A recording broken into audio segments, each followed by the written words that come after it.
Assalamualaikum warahmatullahi wabarakatuh.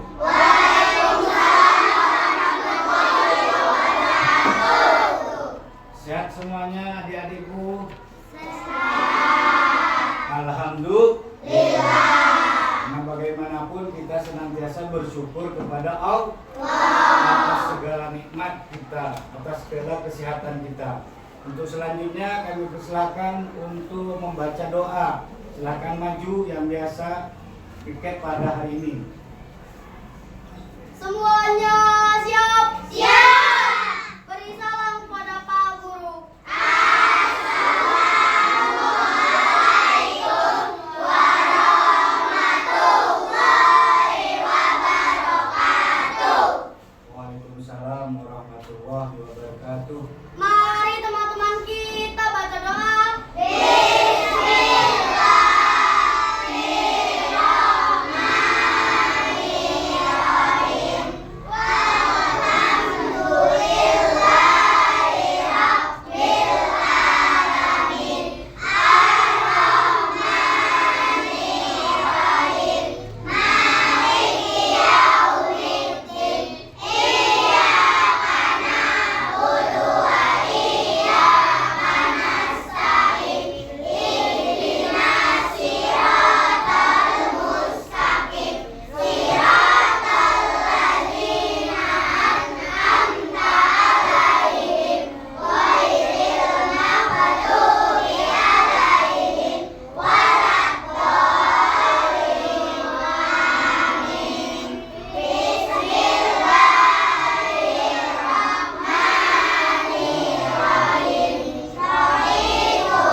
Mudah-mudahan kita mendapatkan keberkahan dari Allah Subhanahu. Hari ini kita absen dulu. Ada yang nggak masuk nggak hari ini? Ada. Bapak cek satu persatu ya. Aska, Andika, Hadir, Pak. Alif, Hadir. Askaka, Hadir. Alia, Hadir. Akila, Hadir. Adilia, Hadir. Akbar, Hadir. Baim, Hadir. Chelsea, Hadir. Fernanda, Hadir. Fatih, Hadir. Fikri, Hadir. Ihsan, Hadir. Kaisa, Hadir. Nata, Hadir. Rofi, Hadir. Nadine, Hadir. Viola, Hadir. Safran, Hadir. Yolanda, Hadir. Reva, Hadir. Sakira, Hadir. Raisa, Hadir. Satio. Hadir. Alhamdulillah kita hadir semua. Aplaus dulu untuk kita ya. Coba kita tepuk tangan dulu. Semoga sehat. Mudah-mudahan kita sehat terus. Tapi jangan lupa kita terus sarapan, olahraga biar makin sehat ya. Pada hari ini Bapak akan menjelaskan tema tentang ibadah haji. Tujuan pembelajaran kita tentang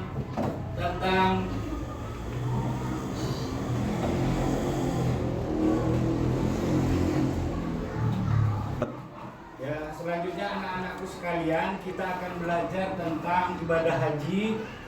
Pembelajaran pertama adalah tujuan dari pembelajaran haji adalah kita meyakini ketentuan pelaksanaan ibadah haji dengan benar. Kemudian yang selanjutnya menjelaskan ketentuan pelaksanaan ibadah haji yang benar. Kemudian yang ketiga menemukan hikmah pelaksanaan ibadah haji. Jadi ada 3 tujuan dari materi kita tentang ibadah haji. Maka dari 3 tujuan ini harus kita pahami, harus kita mengerti Bapak tanya, apakah kalian pernah mendengar tetangga kita atau saudara kita yang naik haji? Kemudian apakah tahun ini juga kebetulan ini sebulan penuh kita akan yang naik haji sudah mulai berangkat. Kebetulan bulan ini adalah bulan Dzulhijjah. Jadi sebulan ke depannya kita akan melaksanakan ibadah haji. Kemudian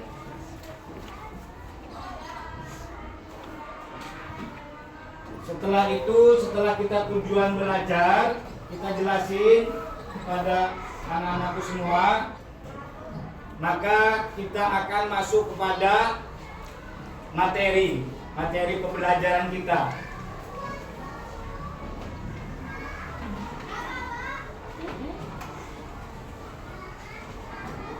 Materi pembelajaran kita yaitu tentang ibadah haji. Sambil kita lihat ke depan biar adik-adik paham dan mengerti.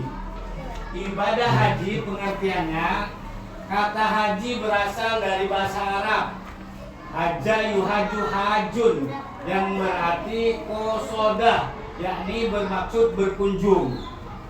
Jadi melaksanakan ibadah haji berarti datang menziarahi Ka'bah.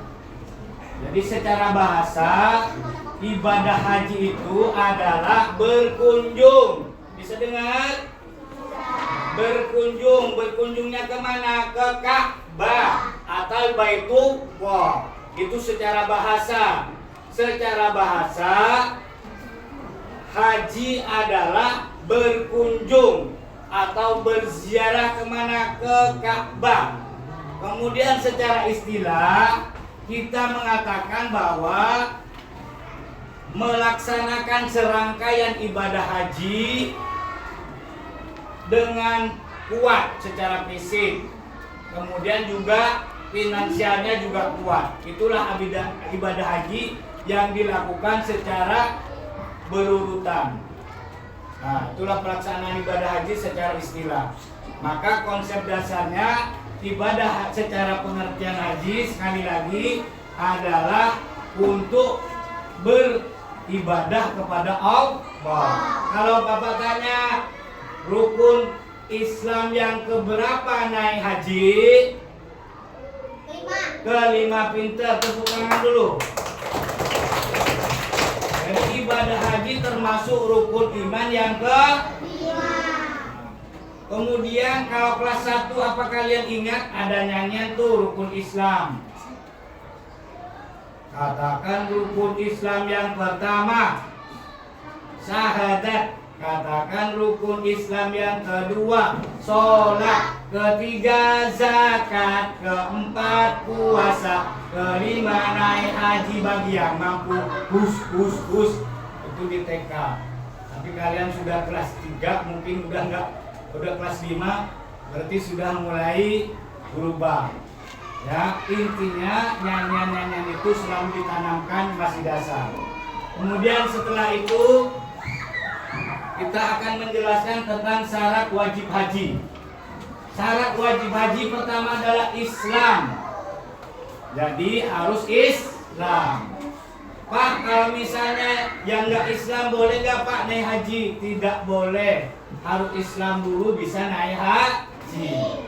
Beda ibadahnya. Fahimtum? Fahim? Nah, kok nggak ingat? Fahimtum? Fahimna. Selanjutnya adalah balik. Balik ini adalah sudah dewasa, anak sudah dewasa dan juga sudah bisa membedakan antara yang salah dan benar. Itu sudah balik. Kemudian berakal atau sehat, dia bisa naik haji. Ini adalah syarat wajib. Yang terakhir adalah mampu atau bisa. Yang terakhir ini yang banyak. Yang mampu kesehatannya, yang mampu duitnya juga. Karena ibadah haji pakai duit. Biayanya besar. Secara fisiknya juga harus kuat. Itulah syarat wajib haji. Kira-kira bisa dipahami enggak? Bisa. Yang kompak, kira-kira udah bisa dipahami enggak? Bisa. Kemudian kita masuk selanjutnya adalah tentang rukun haji. Rukun haji adalah pertama ihram. Ihram ini, dengerin ya. Ihram ini adalah semua yang sekarang yang sudah nyampe ke Mekah pakai baju ihram, pakai baju putih. Pernah nggak dilihat nggak gambar Ka'bah dengan orang pakai baju ihram? Nah, dia pakai baju putih cuma sehelai, nggak pakai apapun kecuali ihram. Itu namanya. Kemudian setelah pakai ihram niat ibadah haji. Itu ihram. Setelah itu wukuf di Arafah. Ya, wukuf dia nanti keliling Ka'bah. Berapa kali? 7 kali. Di Ka'bah itu dikelilingi sama orang yang ibadah haji. Itu namanya rukunnya. Di Ka'bah itu, kalau yang membuat Ka'bah, Bapak ingatin sekali lagi, yang membuat Ka'bah pertama adalah Nabi siapa? Nabi Ibrahim dan Nabi Ismail. Ya, biar kalian ingat, bicara Ka'bah yang membuat pertama kali adalah Nabi Ibrahim dan Nabi Ismail. Kemudian cara wukuf di Arafah itu dimulai sampai 7 kali berkeliling. Apa yang dibaca? Labbaik Allahumma labbaik innal hamda wal mulka la syarika labbaik. Terus sampai 7 kali. Labbaik Allahumma labbaik. Pernah ngeliat di TV? Jadi keliling Ka'bah sampai 7 kali. Dari awal startnya dari Hajar Aswad. Kemudian nanti 7 kalinya mencium Hajar Aswad. Sampai 7 kalinya. Jadi bacaannya seperti itu. Setelah itu tawaf ibadah. Tawaf ibadah ini adalah dia mengambil batu, jalan kaki, melempar jumroh. Di mana? Di tempatnya. Di tempat ada tubuh tempatnya, kemudian dilempar pakai kerikil 7 kali. Ya. Kemudian habis itu sa'i. Sa'i juga hampir mirip. Diambil batu, melempar 7 kali.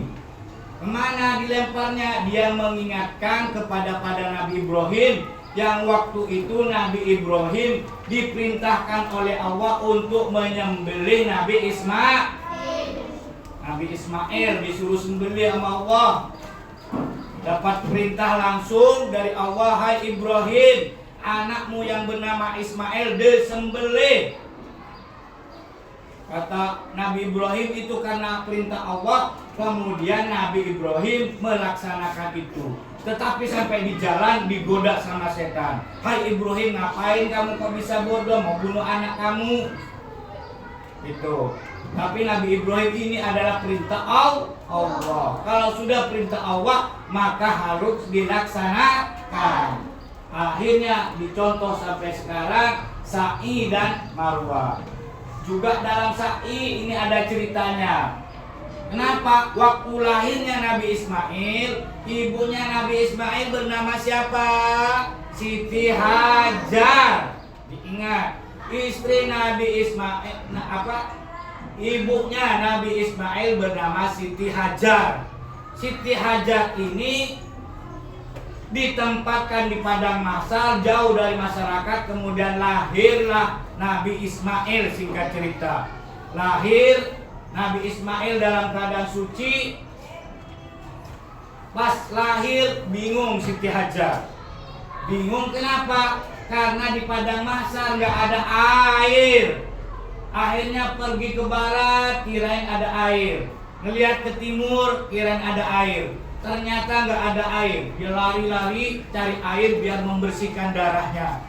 Setelah itu, ternyata setelah 7 kali lari ke barat, ke timur, ke utara, ke selatan, ke ujung, akhirnya apa yang terjadi? Yaitu keluarlah air dari kakinya Nabi Ismail. Apa namanya air tersebut? Air Zam-Zam. Sehingga pada hari ini air Zam-Zam itu masih ada. Itulah kemukjizatan Allah. Nanti kalau ditanya dari mana asal muasal air Zam-Zam itu, dari kakinya Nabi Pinter.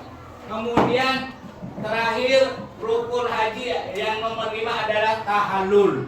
Tahallul ini orang yang ibadah haji harus motong rambut minimal 3 lembar. Nah, terakhir adalah yang keenam tertib. Jadi semua dari atas kita lakukan dalam melaksanakan ibadah haji. Mungkin itu saja dulu tentang pembahasan rukun haji. Pahim tum? Pahim tum?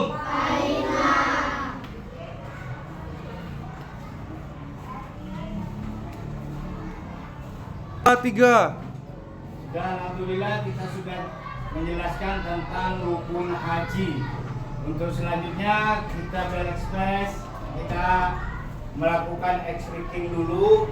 Tepuk semangat.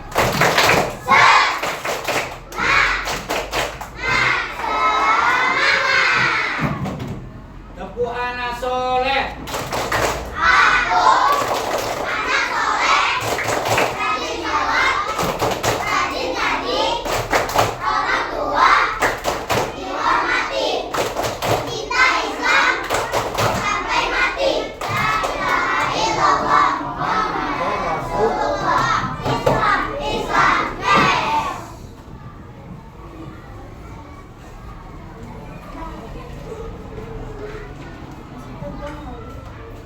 Ya, untuk selanjutnya kita akan pembagian LKPD. Jadi ini kita kerjakan tentang soal-soal. Nanti kita sambil berpikir, bertanya sama kawannya, karena ini adalah kelompok. Tidak banyak soalnya, yang penting jawabannya benar. Paham tuh? Nanti Bapak bagikan lembaran-lembaran soalnya ke masing-masing kelompok sambil bertanya, berpikir apa yang akan diisi. Bapak bagikan dulu ya.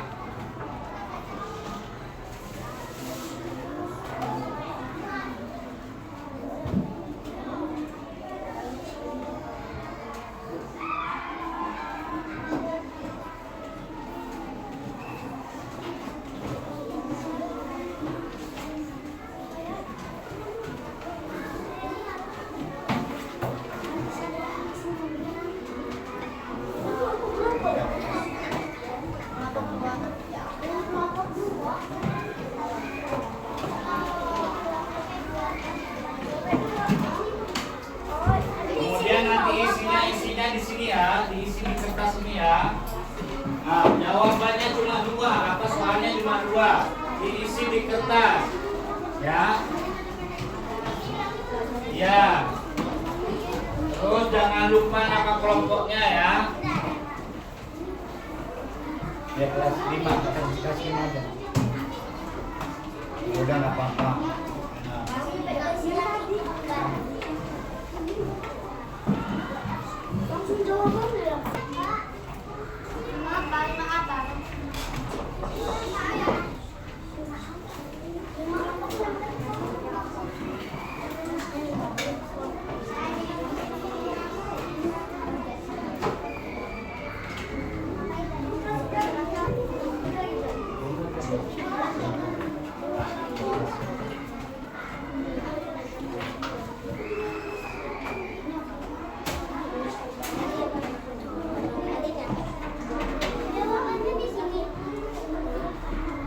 Dikerjakan, nanti dimusyawarahkan, nanti satu persatu ketuanya maju ke depan membacakan, mempresentasikan hasil dari kelompok kita. Makanya sekarang boleh individu dulu, setelah selesai baru kita ngobrol nih yang benar ditambah atau tidak ya, atau gimana ya. Ya. Kenapa nak? Ya, kertas itu kasih nomor 1 di kertas itu. Terus di jawabannya kasih kelompok berapa ya. Nanti yang baca ke depan adalah ketuanya ya. Nah.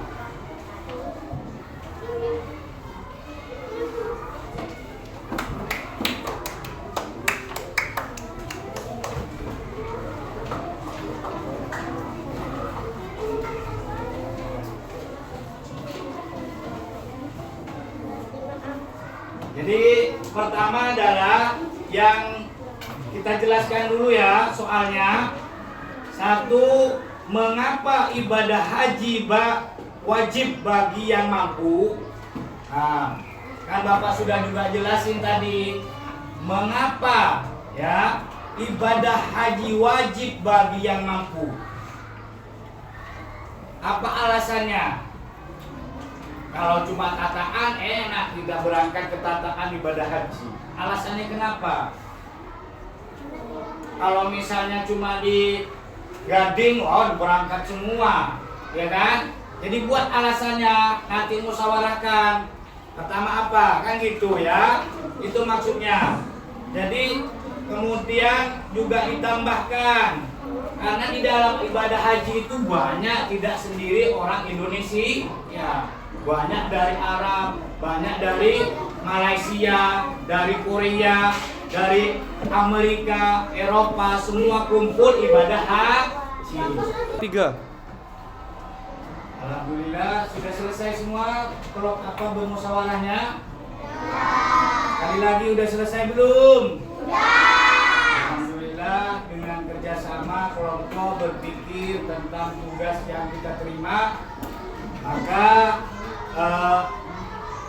Bapak ingin ada yang maju untuk memberikan jawaban atau jawaban dari soal-soal tersebut. Siapakah kelompok di sini yang akan maju untuk menjawab? Alhamdulillah, silakan maju ke depan. Assalamualaikum warahmatullahi wabarakatuh. Waalaikumsalam warahmatullahi wabarakatuh. Halo semua, perkenalkan nama aku Zahran dari kelompok 1. Ingin menyampaikan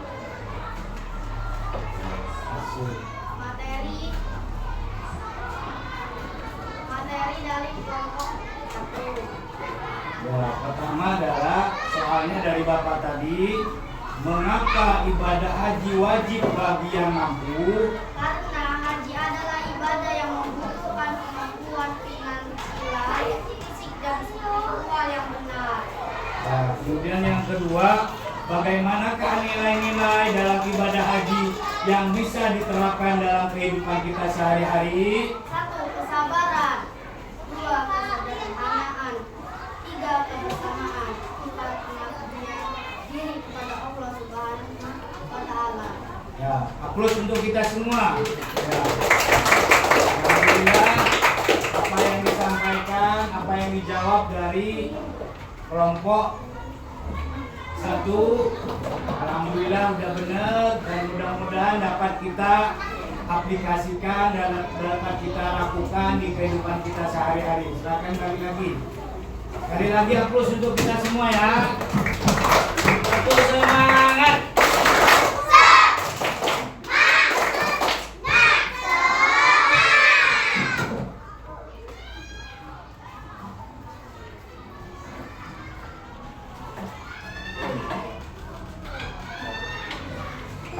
Makasih ya. Kumpulin ya, kelompok kumpulin ya. Kasih kabar.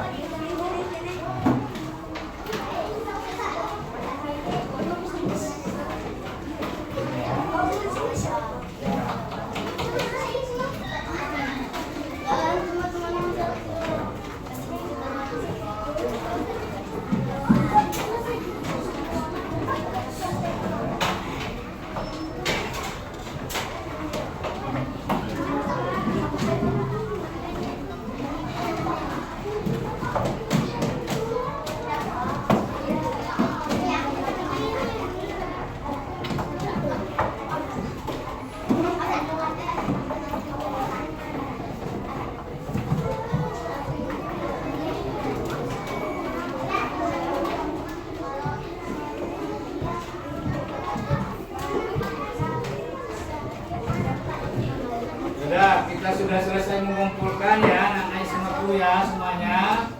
Kita sekarang biar berubah, biar agak adem, kita sholawatan dulu. Nah, coba kita awali dari Bapak. Shallallahu ala Muhammad.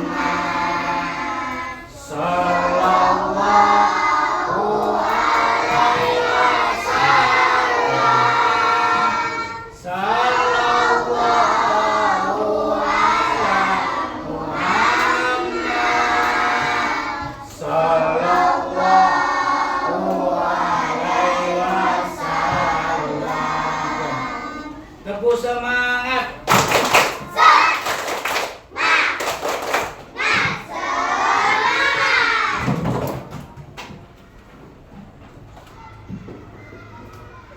Tepuk semangat.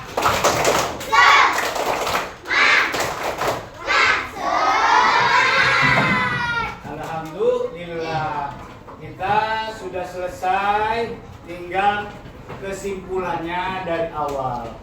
Apa materi kita dan tujuan kita dalam belajar tentang ibadah haji. Jadi intinya bahwa ibadah haji adalah wajib bagi umat Islam, terutama bagi yang mampu dalam hal fisik, mampu dalam keuangan, karena itu adalah perintah Allah yang sudah ada di dalam Al-Quran. Maka umat Islam harus berangkat naik haji. Mudah-mudahan adik-adikku semua, anak-anakku semua besok sama bapak guru kita bisa naik haji semua. Amin ya robbal alamin. Jadi biar kita semangat, kita bisa melihat bahwa kenapa dengan haji itu pertama yang dibangun adalah motivasi kita adalah toleransi, karena bagaimanapun tetap kita bersatu padu. Kemudian kebersamaan dibangun, tidak melihat dari suku mana. Dengan adanya ibadah haji, yang hitam yang putih duduk sama rata di hadapan Allah, sama-sama pakai baju ihram, dan sama-sama juga lempar jumroh, sama-sama juga memotong sebagian rambut, tertib melaksanakan rukun-rukun ibadah haji.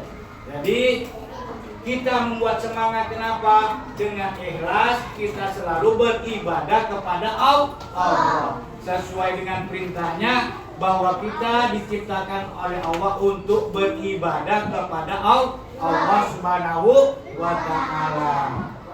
Setelah itu kita selesai dalam pembelajaran ini, maka mudah-mudahan kata penutup saya, mudah-mudahan membawa berkah untuk kita semua. Amin ya robbal alamin. Kepada adik kita silakan untuk membacakan doa penutup. Silakan. Semuanya siap.